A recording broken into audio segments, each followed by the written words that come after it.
Hello नमस्कार दोस्तों, स्वागत आपका एक और नए वीडियो में। आज के इस वीडियो में अपन सोल्व करेंगे प्रवाह हिंदी कार्यपुस्तिका कक्षा 6 और 7। और इसमें जो अपना कार्यपत्रक रहेगा, कार्यपत्रक 96 से 100 व आकलन 18 का कंप्लीट सॉल्यूशन इस वीडियो में जानने वाले हैं। तो वीडियो की शुरुआत करने से पहले आप हमारे चैनल पर न्यू, चैनल को सब्सक्राइब कर लीजिएगा, बेल आइकन को प्रेस कर लीजिएगा।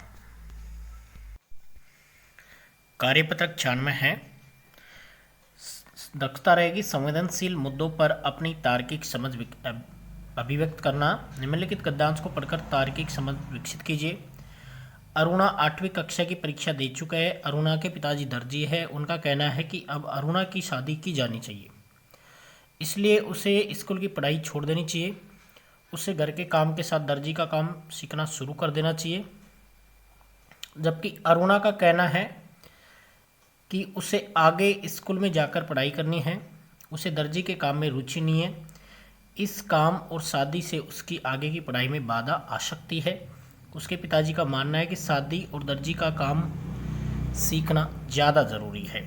आपकी इसके बारे में क्या राय है? आप अरुणा और उसके पिताजी को क्या सलाह देंगे? इस विषय पर अपने विचारों को लिखिए। तो आप किस प्रकार से लिखोगे? हमारी इससे के बारे में राय है कि अभी अरुणा को पढ़ना चाहिए, उसके पिताजी द्वारा उसकी अभी शादी न करके पढ़ने के लिए प्रेरित करना चाहिए। हम अरुणा के पिताजी को इसको सलाह देंगे कि अभी अरुणा की शादी नहीं करनी चाहिए। उनके पिताजी को बताएंगे कि सरकार भी शादी की उम्र लड़की की 18 वर्ष निर्धारित कर रखी है, तो आप इतनी जल्दी अरुणा की शादी क्यों कर रहे हो? अभी अरुणा को पढ़ाओ, उसकी अभी पढ़ने की उम्र है। और आप अरुणा को सिलाई सिखाना चाहते हो तो विद्यालय से आने के बाद रोज़ आधा घंटा सिलाई सिखा सकते हो, जिससे अरुणा की पढ़ाई बाधित नहीं होगी। तो इस प्रकार से आप अपने सुझाव दे सकते हो। तो ये कार्यपत्रक आपका कंप्लीट हो जाएगा। नेक्स्ट कार्यपत्रक आपका रहेगा कार्यपत्रक 97 है। देखी सुनी घटनाओं को अपने शब्दों में वर्णन करना। क्या आप अपने दोस्त के साथ गाँव के आसपास या गाँव में कहीं घूमने गए हैं? अपने अनुभव शब्दों में लिखिए। तो यहाँ पे आपको अपना अनुभव लिखना है। हाँ, मैं अपने दोस्तों के साथ गांव के पास ही एक पुरानी पानी की बावड़ी देखने गया था, जिसे देखकर मुझे बहुत अच्छा लगा। उसमें पानी तक पहुंचने के लिए सीढ़ियाँ लगी हुई थी। बावड़ी बहुत प्राचीन काल की थी। तो इसके बाद में सेकंड क्वेश्चन कह रहा है, आप अपने परिवार के साथ किसी मेले या हाट में गए होंगे, उसके बारे में लिखिए। मैं अपने परिवार के साथ तेजाजी के मेले में गया था, जहाँ हम अपनी कार से गए थे। वहाँ मेले में बहुत सी दुकानें, झूले थे, जिससे देखकर मुझे बहुत अच्छा लगा और हम सब ने मेले में मजे लिए, यानी आनंद उठाए। आपके आसपास कोई बड़ी घटना, दुर्घटना, चोरी की खबर सुनी होगी, उस खबर या घटना के बारे में लिखिए। तो आप किस प्रकार से लिखोगे? हमारे गांव से हाईवे गुजरता है, जिस पर एक दिन मारुति और ट्रोले में भिड़ंत हो गई, जिसमें काफ़ी लोगों की मौत हो गई, यानी 4 लोगों की मौत हो गई। जैसे हमारे पापा ने उस घटना के बारे में पता चला तो हम दुर्घटना स्थल पर पहुंचे। सबसे पहले मेरे पापा ने 108 नंबर पर कॉल किया और बाद में फंसे लोगों को निकालने में लग गया। मैं तो एकदम से डरा हुआ था। थोड़ी देर बाद में 108 ने मरीजों को लेकर अस्पताल चली गई। तो इस प्रकार से अपने अनुभव और भी जो भी हैं तो वो लिख सकते हो। तो इस प्रकार से आपका पेज नंबर 134 कंप्लीट हो जाएगा। और नेक्स्ट कार्यपत्रक आपका रहेगा कार्यपत्रक 98 है। दी गई कहानी को पढ़कर प्रश्नों के उत्तर दीजिए। एक धनी जमींदार बहुत बीमार था। उसने अपने तीनों पुत्रों से कहा उसकी मृत्यु के बाद वे उसके बिस्तर के नीचे खुदाई करें। तो इस कहानी को पढ़ेंगे। उसके बाद में कह रहा है, पशुओं का झुंड देना चाहते थे तो बीच वाले भाई को देना चाहते थे। जब भाइयों ने यह समस्या डॉक्टर के सामने रखी तो वह हंसने लगा। रखी शब्द का उपयोग जिस तरह इस वाक्य में किया गया, उसका अर्थ इनमें से किससे मिलता जुलता है, यानी प्रस्तुत की। इस कहानी का उचित शीर्षक लिखिए। तो किसान और 3 पुत्र। भाइयों ने अपनी समस्या किसको बताई? डॉक्टर को, जो उसके पिताजी का मित्र था। यदि आप जमींदार के स्थान पर होते तो बंटवारा कैसे करते और क्यों करते? हम जमींदार की जगह होते तो हम इसी प्रकार बंटवारा करते, क्योंकि उनके पिता को तीनों पुत्रों की योग्यता व कुशलता का पता था। तो इस प्रकार से आप लिख दोगे तो आपका प्रश्न संख्या 5 कंप्लीट हो जाएगा। पेज नंबर 135 आपका कंप्लीट हो जाएगा। नेक्स्ट रहेगा आपका कार्यपत्रक 99 है। दी गई कविता को पढ़िए और इस पर आधारित प्रश्नों के उत्तर लिखिए।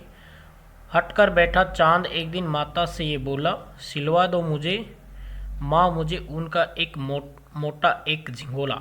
इस कविता में किस किस के बीच बात हो रही है? तो चंदा और उसकी माँ के बीच में बात हो रही है। चांद क्या सिलवाना चाहता है? झिंगोला।